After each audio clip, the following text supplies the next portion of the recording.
di bulan-bulan Maret, April ini memang jumlah ibu hamil yang datang melahirkan jadi lebih banyak dibandingkan tahun-tahun sebelumnya. Begitu dong. Iya. Jadi jokes di luar ternyata benar. Mungkin saja betul. Plain Jane.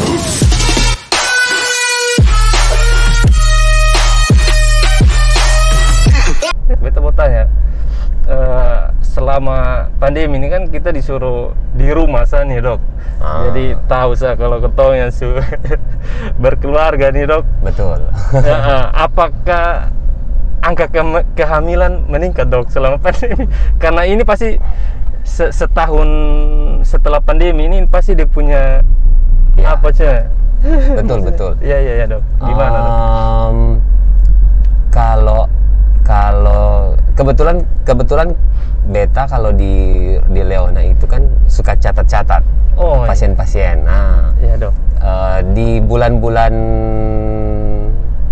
Maret, April ini memang jumlah ibu hamil yang datang melahirkan jadi lebih banyak dibandingkan tahun-tahun sebelumnya. Begitu dong. Iya. Jadi jokes di luar ternyata benar. Mungkin saja betul. Padahal kan sebenarnya ada banyak rumah sakit juga toh. Iya. Yang tempat bersalin bisa. Iya. Atau bisa jadi juga mungkin karena di puskesmas mungkin orang-orang yang agak lebih khawatir melahirkan di puskesmas, jadi datangnya di rumah sakit. Bisa jadi juga. Bisa jadi seperti itu juga. Tapi bisa jadi juga apa jokes yang di luar itu betul terbukti. Iya, betul. Dok, tapi begini dok, beta dengar tuh dokter SPOG, minta maaf, ke spesialisasinya dokter tuh itu sebenarnya tidak menganjurkan dok kalau di masa pandemi ini untuk seorang ibu itu mengandung, atau betul kok dok? Tidak juga. Kan orang mau melahirkan punya anak itu kan kebutuhan. Makanya sebenarnya tidak dilarang juga. Cuman mungkin dilarang buat ya kalau anaknya sudah banyak, ngapain juga? Karena banyak juga yang datang itu, ada yang sudah hamil ke-7, hamil ke-8, masih ada 13 bahkan masih ada. Saat zaman ini 2021 dok, yang anak 13 masih ada dok? Masih ada anak 13, tapi itu biasanya dari pedalaman sedikit, yang dari jauh-jauh sana gitu. Anak 13. Jadi soalnya beta dengar tuh apa dok, di masa pandemi ini dokter kandungan itu membatasi dia punya istilahnya apa dok, jam pemeriksaan atau jadwal pemeriksaannya, itu betul kok dok? Oh ya, itu kan berhubungan dengan pandemi saja. Iya. Kan sebenarnya ibu hamil itu tidak harus pergi ke dokter kandungan. Iya. Pemeriksaan kita istilahnya bilang ANC, antenatal care, pemeriksaan kehamilan itu bisa saja kok sebenarnya dilakukan di puskesmas. Nanti dari puskesmas kalau ada kecurigaan yang perlu diperiksa oleh dokter spesialis atau dokter ahli, baru dari puskesmas kirim ke rumah sakit. Cuma kan sekarang apalagi kalau di kota-kota begitu, pemeriksaan di dokter spesialis itu sepertinya sudah jadi kebutuhan untuk orang-orang yang kalangan menengah ke atas gitu. Kalau orang-orang kalangan yang di bawah kan itu mereka pasti masih pergi ke puskesmas saja. Begitu dok. Terus beta dengar juga dok, banyak ibu hamil yang terkonfirmasi positif COVID kok dok? Ada juga. Itu apa dok? Itu gejalanya sama seperti yang orang biasa yang tidak hamil atau sama saja. Bahkan ada juga yang OTG begitu. Iya. Bisa. Itu kalau bayi yang dilahirkan dari seorang ibu yang terkonfirmasi positif, itu apakah dia otomatis juga dia positif atau? Oh, tidak juga. Itu kemana kan, dok? Iya. Virus. Jadi dan penularannya melalui droplet. Kan orang bilang melalui droplet. Jadi ya kasarnya kan kalau melahirkan kan itu lewat dari bawah gitu ya. Dok. Jadi dia bisa saja terhindar dari, makanya bayi yang dilahirkan dari ibu yang terkonfirmasi positif itu biasanya dirawat pisah dulu. Oh, dipisahkan langsung. Kalaupun ibunya memang mau tetap untuk menyusui atau mau rawat gabung dengan ibunya, itu kita harus konseling baik-baik dengan ibunya bahwa ya bayinya itu tetap tidak boleh terkontak dengan dropletnya si ibu. Oh, gitu. Jadi disarankan untuk langsung dipisahkan ya dok? Biasanya begitu. Ada kasus ya dok, ibu hamil yang terkonfirmasi positif COVID, terus dengan gejala berat dok? Kebetulan saya punya satu pasien di rumah sakit yang terkonfirmasi positif dengan gejala sesak. Yang sebenarnya tidak ada larangan juga buat orang-orang yang terkonfirmasi positif untuk melahirkan normal. Cuman kan memang itu tergantung kesiapannya juga tenaga penolongnya nanti dan fasilitas yang menunjang untuk dia mau bersalin normal. Kalau orang yang mau bersalin normal dengan ibunya itu terkonfirmasi positif kan, kalau sekarang ini biasa nanti persalinannya pakai delivery chamber katanya, yang ada semacam chamber yang menutupi, jadi menghalangi ibu dengan tenaga penolongnya agar tidak terkontak begitu. Jadi kalau orang-orang dengan gejala yang ada gejala agak berat, kemudian sudah waktunya mau melahirkan, ya kita sih menyarankan untuk dilakukan tindakan operasi. Dengan operasi kan kalau di kamar operasi kan kita punya penutup buat ibunya gitu. Dan kita pasti menggunakan APD yang pasti lengkap. Orang bilang APD level 3. Beta agak terlepas dari COVID nih dok. Beta tertarik sekali dengan beberapa postingan di FB dok. Dok juga aktif sharing-sharing pengalamannya dok selama menangani pasien dan lain-lain, ilmu-ilmu semua itu dok. Satu yang beta soalnya mengerti dok, itu apa tentang apa feedback apa? Feedback itu apa dok ya? Feedback itu vaginal birth after cesarean. Itu apa? Maksudnya persalinan pervaginam, persalinan normal setelah sebelumnya persalinannya itu dilakukan tindakan sesar. Jadi sebelumnya anak kayak orang Kupang bilang anak pertama disesar, anak kedua bersalin normal. Itu beta dengar banyak yang takut begitu dok. Jadi kayak depo anak pertama sesar, pasti kedua, ketiga dan seterusnya itu pasti maunya sesar terus. Itulah salah satu kenapa saya suka posting-posting di Facebook.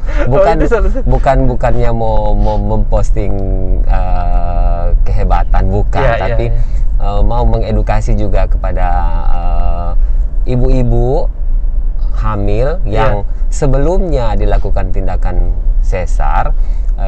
Ibu-ibu tersebut tuh sebenarnya masih punya kemungkinan untuk persalinan secara normal. Yang penting memenuhi syarat-syaratnya. Yang penting ada syarat-syaratnya terpenuhi dulu. Beta dengar dok lebih menyarankan ibu-ibu tuh melahirkan normal ya dok ya. Ya pada dasarnya kan kodratnya perempuan kodrat wanita. Kalau istilah saya itu kodratnya perempuan kan harusnya melahirkan normal. Kecuali ada indikasi absolut, maka maka ya bukan sebaiknya, ya seharusnya disesar kalau memang indikasinya absolut.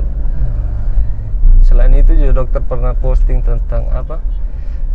Dokter punya hasil operasi besar itu seperti kista, miom dan lain-lain tuh. Masanya ya. Iya. Oh iya. Itu penyebabnya apa, Dok? Penyakit itu tuh penyebabnya sebenarnya paling sering itu kan miom gitu ya. Iya. Secara teoritis sih sebenarnya tidak tahu penyebabnya apa gitu. Tapi itu berhubungan katanya dengan hormon, khususnya hormon estrogen. Itu kenapa cuma ada pada perempuan, karena hormon estrogen itu banyak pada perempuan gitu. Makanya muncullah tumor-tumor tuh seperti miom. Iya. Iya. Dok, ya. Ada cara untuk mencegahnya, Dok? Cara mencegahnya? Nah itu dia. Tadi sudah dibilang kan kita tidak tahu penyebab aslinya itu apa. Jadi ya agak sulit juga kalau kita mau bilang untuk mencegahnya. Cuman pola hidup kita saja yang makan makanan yang sehat begitu. Olahraga teratur. Jadi kembali lagi hidup sehat itu tadi, Dok, ya. Seperti itu kira-kira.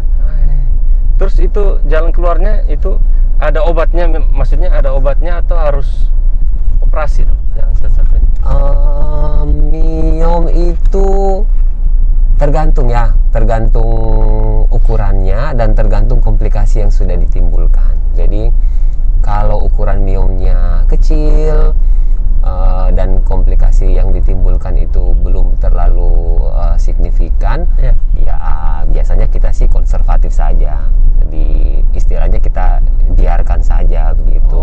Sampai karena kita berpikirnya kan kalau nanti masa menopause tiba, kan hormon estrogennya itu kan nanti tidak ada lagi.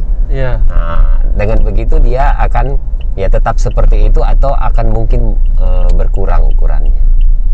Tapi kalau ukurannya memang sudah besar dan sudah menimbulkan komplikasi itu seperti misalnya perdarahan, biasanya haidnya jadi banyak sampai menyebabkan anemia, harus masuk rumah sakit, ditransfusi begitu.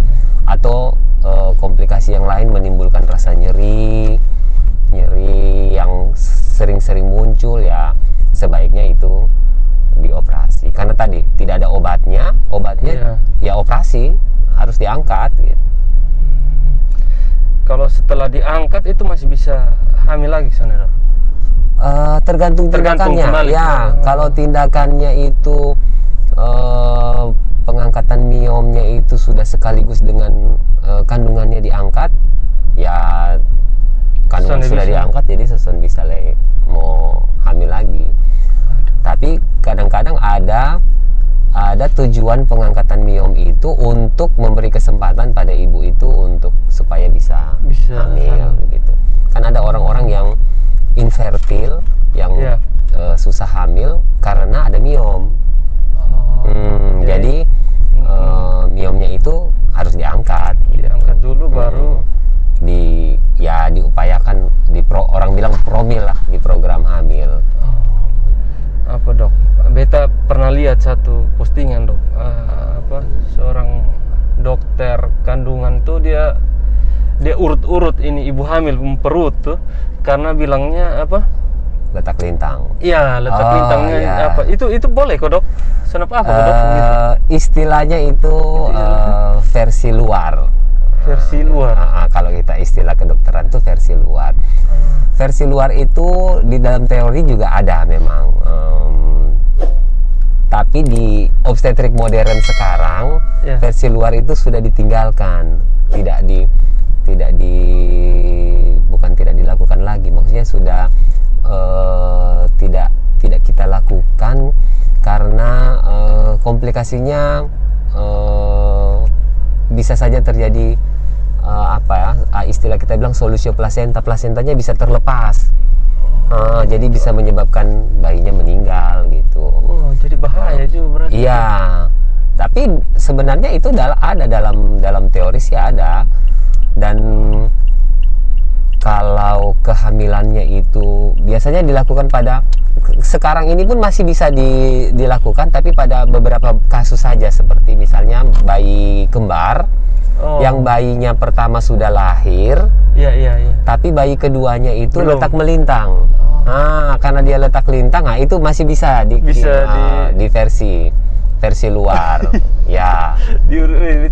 Orang bilang urut-urut. Ya itu mungkin yang tukang urut suka kerjakan. Nah, sebenarnya dokter kandungan juga bisa mengerjakan. Itu, belajar itu juga. Tahu, tapi kan berhubung komplikasinya besar, bisa menyebabkan kematian bayi. Makanya tidak disarankan, tidak kita lakukan. Tapi kalau buat saya, misalnya ibu itu memaksa mau saja begitu, walaupun resikonya mau dia tanggung dan sebagainya, ya bisa saja sih kita kerjakan. Itu di Kupang pernah ada yang minta dokter gitu? Belum. Kalau bayi kembar sudah pernah. Saya sudah pernah. Tapi kalau bayi yang tunggal letak lintang, belum. Kalau saya sih, saya menganjurkan tidak usah. Toh ada tindakan sesar untuk melahirkan bayinya, ngapain betul. Merepotkan diri dan bertaruh dengan bayinya begitu. Jangan sampai nanti bayinya meninggal terus rugi-rugi. Sudah 9 bulan dipikul-pikul kesana kesini. Iya betul, Dok. Hanya cuman karena takut mau disesar terus kita korbankan bayinya kan. Itu berarti itu kalau yang urut-urut begitu tuh hanya khusus untuk ibu yang minta lahiran normal tuh, Dok? Bukan itu maksud saya. Maksud saya jadi versi luar itu sebenarnya dalam teori ada, tapi itu sudah kita tinggalkan.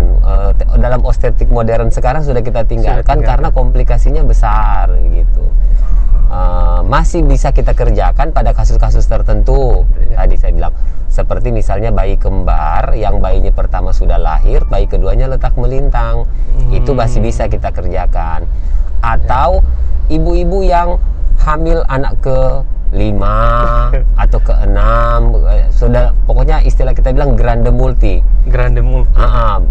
Yang sudah hamil lebih dari 5 kali begitu. Jadi kan istilahnya kandungannya itu sudah longgar lah. Karena longgar, jadi kita mudah untuk melakukan versi. Urut-urut begitu. Kalau hamil pertama terus sudah letak lintang begitu, sebaiknya tidak usah, jangan.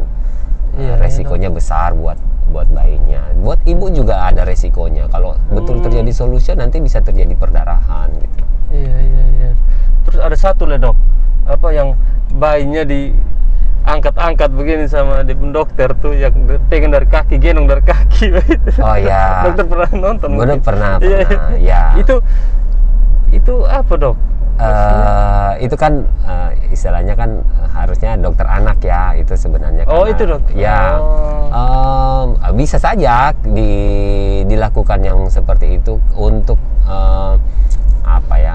kan kalau bayi lahir itu kan ada cairan di dalam mulutnya sampai ke tenggorokannya kan, itu ada cairan. Ya mungkin saja yang tindakan-tindakan seperti itu secara gravitasi kan nanti cairannya bisa keluar dari bawah. Gitu, Dok. Terus yang ini orang biasa bilang, Betson pernah lihat sih, tapi orang biasa bilang dokter pukul ini bayi supaya menangis tuh. Itu kan? Itu bukan pukul, itu namanya rangsangan taktil. Kalau di bahasa dokter anaknya itu rangsang taktil. Jadi memang ada prosedurnya untuk resusitasi bayi itu. Kalau bayi lahir dengan tidak menangis begitu, mereka bersihkan dulu untuk mencegah hipotermi, dan kemudian nanti ada, kalau belum menangis juga nanti ada rangsangan taktil. Memang harus menangis kan, Dok? Kotosan mengerti jadi pasti dokter juga bingung jelas. Menangis itu kan berarti dia berusaha untuk bernafas. Usaha nafasnya itu kelihatan dari menangisnya dia. Gitu. Jadi makanya kan setiap bayi kalau lahir kan biasanya kadang-kadang Sonara suara. Kok tidak menangis, menangis begitu ya. Usaha nafasnya berarti belum terjadi begitu. Makanya biasanya nanti ada step-stepnya sih, sampai di rangsangan taktil. Kalau belum juga nanti biasanya sampai ada yang alat-alat yang dipakai, orang bilang di bagging, di pompa-pompa untuk dimasukkan oksigen, melatih merangsang supaya paru-parunya itu bisa mengembang. Begitu, baru tahu itu. Jadi bayi yang menangis itu karena dia usaha bernapas. Oke, siap, mantap. Ini ilmu banyak tong ini hari ini. Terus dok, kita mau bertanya menurut pengalaman dan cerita-cerita orang tuh, ke orang yang menikah tuh, itu susah atau kalaupun dapat pun pasti agak lama untuk dapat anak tuh. Sedangkan yang di bawah umur dong, yang sonde sengaja dalam tanda kutip itu dong buat sekali langsung jadi begitu dok. Itu kenapa dok? Penyebabnya apa? Gimana bilangnya ya? Kan kalau orang yang umur semakin muda, maka boleh dibilang kualitas ovariumnya, kualitas sel-sel telurnya itu baik. Kan semakin bertambah umurnya, semakin bertambah umurnya kita kan. Iya dok. Kalau kita tidak jaga kesehatan kita dengan baik, maka kesehatan kita itu akan menurun. Sama tuh seperti mobil. Beli baru pasti kencang jalannya. Semakin tua mobil maka semakin banyak onderdil-onderdilnya yang harus diganti. Begitu, begitu juga kita sebenarnya. Semakin berumur kita, maka kesehatan kita semakin menurun. Itu kenapa sebenarnya perempuan paling baik itu menikah, kan ada istilah dulu bilang paling baik menikah di umur 20 sampai 25. Iya betul. Karena itu boleh dibilang umur segitu umur terbaik lah untuk dia bisa hamil dan nanti bisa melahirkan. Laki-laki juga sama. Laki-laki juga begitu dok. Pasangan suami istri yang susah hamil itu sebenarnya penyebabnya bukan cuma dari pihak perempuan, pihak laki-laki juga ada andilnya. Bahkan kalau mau diukur persentasinya sama besarnya, 50% itu penyebab dari laki-laki dan penyebab dari perempuan. Kan ketemu orang kan biasa kalau menyalahkan yang perempuan. Itu sudah biasanya kalau ada pasien-pasien yang datang di saya mau konsultasi kehamilan, mau program hamil gitu, saya suruh datang dengan suaminya supaya saya bisa ngomongin bahwa penyebabnya itu bukan cuma dari pihak perempuan. Karena itu dua-dua harus dilakukan pemeriksaan gitu. Cuma kan kalau untuk laki-laki bukan dokter kandungan yang periksa, ada dokter khususnya untuk dia. Itu bukan dokter untuk kalau dokter khususnya kan namanya, kalau dokter kandungan kan namanya istilahnya obstetrik ginekologi. Nah, kalau laki-laki itu andrologi, ada dokter androloginya. Dokter andrologi di Kupang ada kok? Di Kupang kebetulan belum ada. Waduh.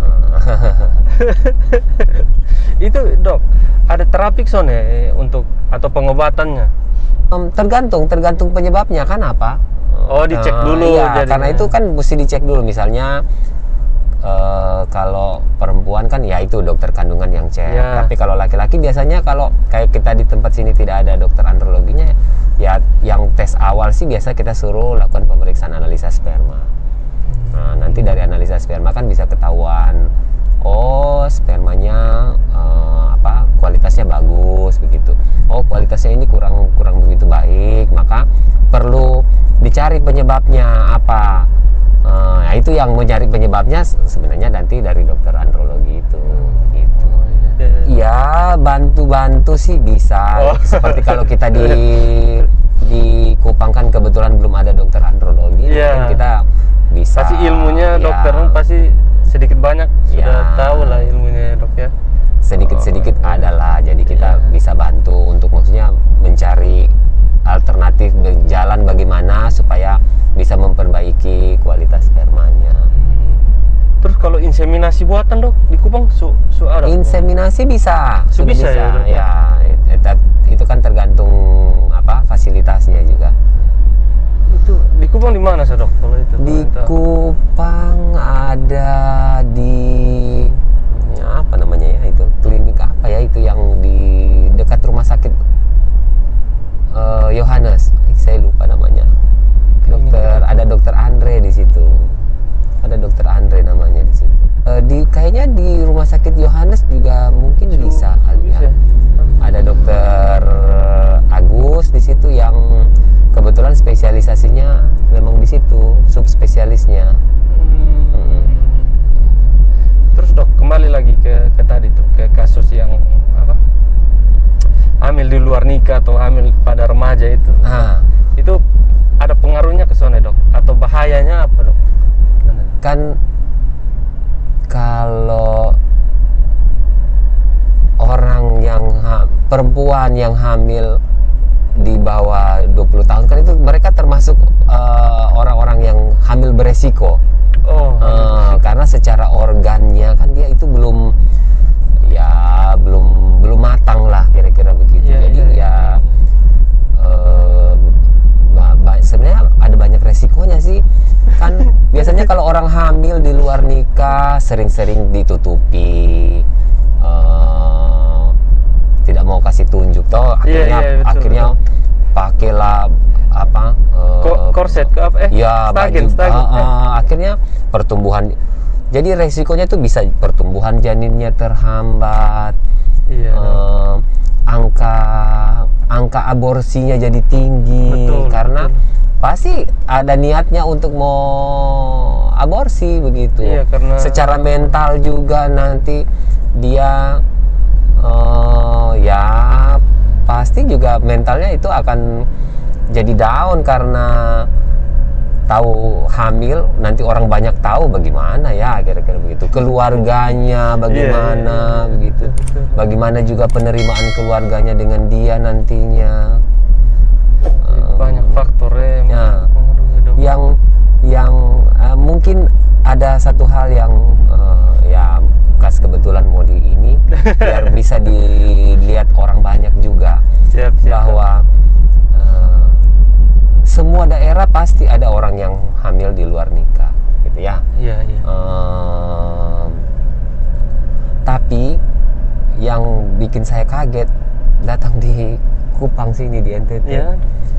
Di NTT sini terlalu banyak kasus-kasus yang seperti itu. Dan yang jadi sayangnya buat saya itu maksudnya kita di daerah NTT itu kan daerah yang maksudnya mayoritas orang Kristen dengan adat dengan kerohanian keagamaannya yang kuat begitu. Betul. Tapi yaitu kasus-kasus yang hamil di luar nikah, kehamilan remaja khususnya begitu, itu banyak sekali. Dan pengennya tuh pemerintah dan saya pengennya tuh pemerintah dan gereja itu ambil bagian di dalam situ untuk pencegahan ini. Betul. Kehamilan di luar nikah ini, kehamilan remaja khususnya.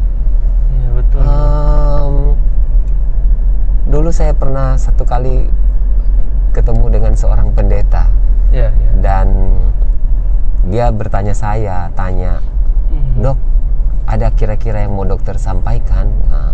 Akhirnya karena dia tanya seperti itu, ya saya menyampaikan apa yang jadi kegelisahan saya tentang kehamilan remaja itu di Kota Kupang.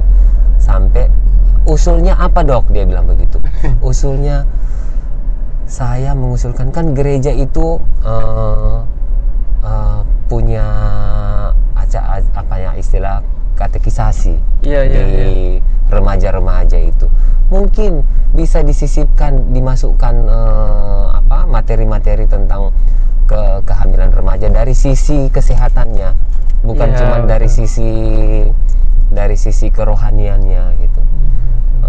Dan saya sih pernah satu kali sudah dipanggil, dimintakan untuk membawakan materi tentang kehamilan remaja, karena mesti diketahui bahwa kalau ada kehamilan remaja begitu, yang paling rugi itu sebenarnya pihak perempuan. Iya. Betul, belum tentu dia dinikahi. Betul. Iya, betul. Nanti yang melahirkan dia sendiri. Resiko dioperasi jadi tinggi, karena tadi saya bilang kan organ-organnya belum matang. Iya. Jadi ruginya di perempuan sebenarnya. Jadi biasanya kalau saya kasih materi itu saya suka menekankan ke perempuan, ke pihak perempuannya gitu, supaya menjaga diri, bukan cuman karena takut dengan sisi keagamaannya, tapi takut juga dari sisi kesehatannya dia sendiri juga nantinya. Betul loh. Soalnya ada yang umur 13 tahun, ada 14 tahun, ada yang di Kota Kupang. Iya. 13 tahun ini berarti SMP ya, Dok? Iyalah. Kalau istilah bilang baru haid sekali, sudah coba-coba akhirnya. Waduh. Ya. Betul, Dok omong ini tadi baru beta juga langsung ngeh, betul ya. Kotong pemerintahan sekarang nih dengan gereja, Dok, kurang kayak zamannya kotong dulu waktu masih remaja tuh. Itu kayak kemana? Hampir tiap hari kotong dengar tuh bilang edukasi tentang seks di luar nikah atau seks di bawah umur itu rame sekali dulu di zamannya kotong. Tapi sekarang ini kayak kurang beta, atau memang beta yang jarang ke gereja. Jadi saya pernah dengar kata pastor. Kalau saya kan pendatang, jadi betul, saya kurang tahu ya yang dulu tuh seperti apa. Cuman ya itu dia. Betul. Sayang juga sih, kasihan. Betul. Akhirnya tidak sekolah, masa depannya bagaimana? Betul. Semoga dengan ini video, Dok, jadi Dok ya? Digalakan kembali lah ketepung istilahnya program-program pemerintah dulu di gereja-gereja juga. Iya, betul, gereja-gereja. Soalnya betul, Dok. Ya, semoga lah, Dok. Mungkin nanti dari kalau di gereja saya kan Gemit itu toh. Saya ikut Gemit kebetulan di sini. Jadi dari sinode mungkin bisa masukkan materi-materi itu ke dalam katekisasi. Kan kebetulan katekisasi itu untuk remaja-remaja. Jadi betul. Bisa dirangkul lah mereka. Iya, betul. Beta lupa tadi bahas di awal soal menyangkut COVID nih, Dok. Kalau dalam satu rumah tuh suami istri positif COVID, terus itu boleh berhubungan soalnya, Dok?